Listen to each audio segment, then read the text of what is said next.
занятие второе, в целом продолжение.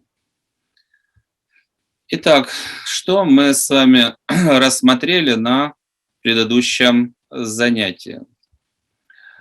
Самое важное. Самое важное мы с вами сказали, да, для успеха у человека должна работать программа развития. Да? Он понимает, чем он сильнее, умнее, лучше, бесстрашнее, активнее и так далее, тем больше его результата в этой жизни. Но это не работает для подавляющего большинства людей. Для того, чтобы у них эта связка работала, по крайней мере, они должны понимать законы судьбы, законы успеха, а большинство же этого не понимает. Да, у них нет там долговременных расчетов, долговременного планирования, долговременных целей. Большинство людей идут в колее. То есть, чтобы человек эти программы реализовывал, у него должно быть представление о жизни и об успехе, с одной стороны. С другой стороны, развитие. У него должно быть представление о внутреннем мире. Что такое воля, да, что такое разум, что такое духовная составляющая, как с этим работать, как это перестраивать возможно и необходимо. У большинства людей таких знаний нет. Да? И наша задача, где мы видим, что хвосты вот к этому, к нижнему уровню притягивают, и с ними нужно попрощаться. А то, что должно соответствовать духовным законам, чтобы мы могли реализовать. Если мы рассмотрим абсолютно любую ситуацию или любую цель, то в зависимости от того, что за человек смотрит на эту цель и ситуацию, будет совершенно противоположная реакция. Человек, который идет к успеху и к силе, ему все это интересно, жизнь интересна. Возможность что-то сделать и получить результат интересно. Преодолеть, понять, стать сильнее, умнее интересно. И он это делает, да, получая и наслаждение, и пользу. И цель у него становиться сильнее, умнее и лучше. Цель у него расти. Но один человек нацелен на развитие, на растущие результаты, на наслаждение, и он к этой цели идет, да, реализует данные ценности. У другого таких программ нет. У него нет программ, что ты должен ощущать себя классно, что в душе должна жить радость. У него нет программ, что он должен расти. Да, у него этой связки нет, что от его внутреннего мира, какой он, зависят те результаты, которые он получает. Поэтому, что бы ни было в жизни, там, ситуации, цели, может быть проблемой для слабого или возможностью для сильного. И задача, чтобы программы отрабатывали «хочу быть сильным», и да, каждая ситуация– это определенная возможность, если мы ее проходим правильно. Целевая установка, которая должна отрабатывать, чтобы человек шел вверх, да, она так и звучит. Да, моя жизнь должна быть устроена таким образом, чтобы она давала наслаждение и развитие. Да, соответственно, все, что происходит, нужно с этой точки зрения анализировать. Почему негатив? Да то ли вообще ситуацию убирать, то ли свое поведение перестроить, то ли там попрощаться с теми или иными людьми, то ли извиниться, то ли комплимент сделать. Что нужно с данной точки зрения принять? Да, одна из программ, которую нужно сегодня прорабатывать, связь внутреннего мира человека с его судьбой, она по большому счету выглядит очень просто. Побеждает сильнейший.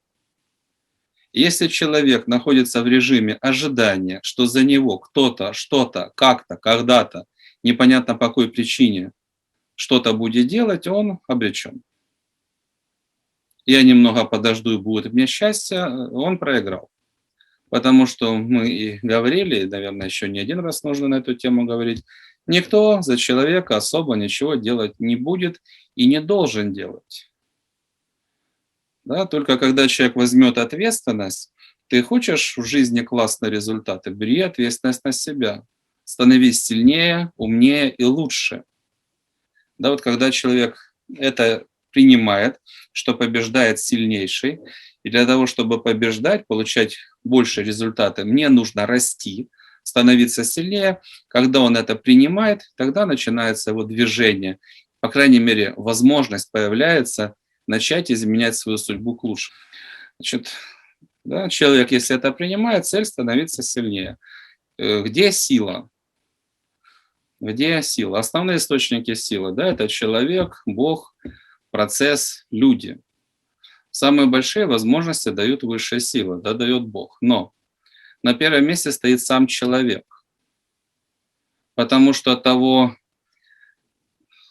как человек мотивирован, какие цели он поставил, как он идет по жизни, в зависимости от того, каким является человек, от этого следует реакция высших сил. Да, то ли многократное усиление человека и в состоянии проводника, как апостола, да, и там тысячи людей готовы за ним следовать с одной проповеди. Да, это что? Это максимально возможное покровительство, да, состояние проводника. То ли наоборот, да, блокировки, ограничения влияния, энергии, страдания. Почему? Ну, потому что не прав. Потому что эгоист, глупец, лентяй, слабак, трус. Да? Поэтому первый основной источник силы, счастья, всех возможностей – это сам человек, в зависимости от того, как он себя организовал. Второй, логическая последовательность – это высшие силы. Да? Но высшие силы, они вторые по логике, но именно с этой точки зрения. Будут ли высшие силы бить, то ли будут высшие силы помогать, это зависит от человека, от его выбора, от его действий. Но самый большой источник силы и возможности – это высшие силы, да, это Бог. Да, если есть вера, если есть сила, ты открыт покровительству, у тебя чистые мотивы, да, твои возможности влиять не ограничены. А успех – это что? Есть ли влияние на других? Если влияния на других нет, успех какой он может быть? Ну, может, если может, то меленький, маленький. Успех, когда человек выходит на лидирующие позиции. Он способен запускать процессы, он способен вести за собой. Да? Поэтому по логике номер 2, по возможностям номер 1, это поддержка свыше. Если человек правильно свое отношение выстроил и правильно действует по жизни. Цели, мотивы, все остальное прочее. Ну что такое? Человек привел свое сознание в соответствии с духовными законами. Ничего не болит, ничего не страшно, раздражения нет, душа поет. Третье – это процесс. Да? То есть если вы заработали репутацию профессионала там, высокого класса, если вы классный специалист, ну неважно, там ученые, предположим, или еще кто-то, вас приглашают, упрашивают и дают огромную зарплату. И дают возможность возглавить институт, потому что знают, кто вы. И если у вас есть репутация. Да? Ну и четвертое – это люди. Да, все возможности приходят в конечном итоге через людей. И если вы не профессионал, то как-то люди вам особо не помогут. Да? А кому нужны проблемы? Если вы классный, то почему бы нет? Да? Люди и голосуют за вас, и помогают, и продвигают, или задвигают. Да, если как бы позиция номер 1, вы ведете себя некорректно, да, неправильно, неадекватно. Поэтому первый блок вопросов – это законы. Да, результат зависит от того, кто вы, правильно ли вы выстроили отношения к высшим силам, они вам помогают или нет. Как вы в процессе чего достигаете? Да, это что? Процесс – это покровительство высших сил, это ваш профессионализм и поддержка, да, профессионального сообщества того или иного. И люди сами по себе.